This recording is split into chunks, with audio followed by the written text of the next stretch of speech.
আসন্ন জাতীয় সংসদ নির্বাচনকে কেন্দ্র করে ৭ নম্বর প্রসাদপুর ইউনিয়নের বিএনপি এবং অঙ্গ সহযোগী সংগঠনের নেতৃবৃন্দের উদ্যোগে আয়োজিত আজকের এই নির্বাচনী জনসভার সম্মানিত সভাপতি, আজকে আমাদের মাঝে প্রধান অতিথি হিসেবে উপস্থিত রয়েছেন আপনাদের আমাদের প্রাণপ্রিয় নেতৃত্ব, বাংলাদেশ জাতীয়তাবাদী দল বিএনপি জাতীয় নির্বাহী কমিটির অন্যতম সদস্য, যিনি ঢাকার ঐতিহাসিক সেই রাজ্যের অক্ষর নামে খ্যাত ঢাকা বিশ্ববিদ্যালয়ের সবুজ চত্বর থেকে 3 দিন ধরে নিজেকে করে তুলেছেন একজন মেধাবী রাজনৈতিক কর্মী হিসাবে।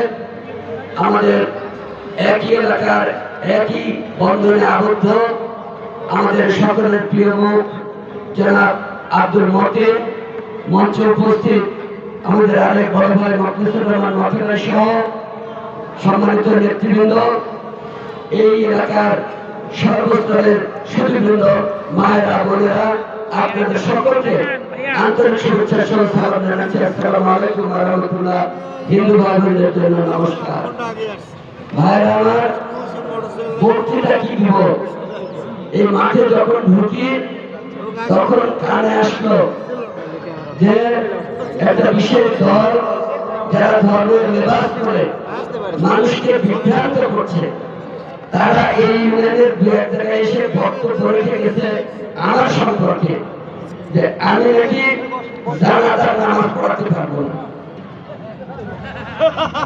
মানুষের কি বলবেন কথা, ছোটবেলা থেকে 5 ওয়াক্ত নামাজ আদায় করি, হাই স্কুলে পড়তে নিজেদের মসজিদে 5 ওয়াক্ত নয় তখন স্কুলে পড়াশোনা করে বাকি সময় মসজিদে মুয়াজ্জিনের হিসেবে আযানও দিয়েছি, আর আমি নাকি জানাজার নামাজ পড়াতে পারবো না।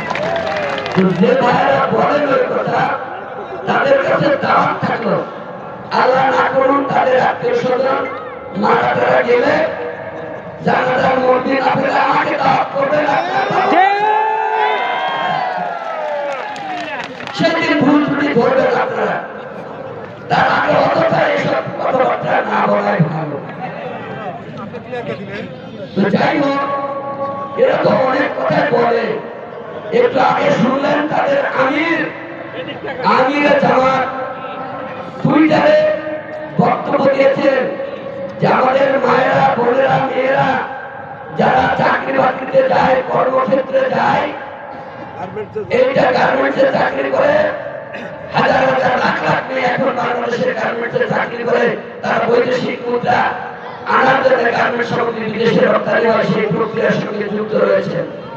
তাদের উদ্দেশ্যে বলেছেন ওইখানে চাকরি যাওয়া নাকি পতিতালয়ে যাওয়া একই কথা। একজন আলেম কি করে এই কথা বলতে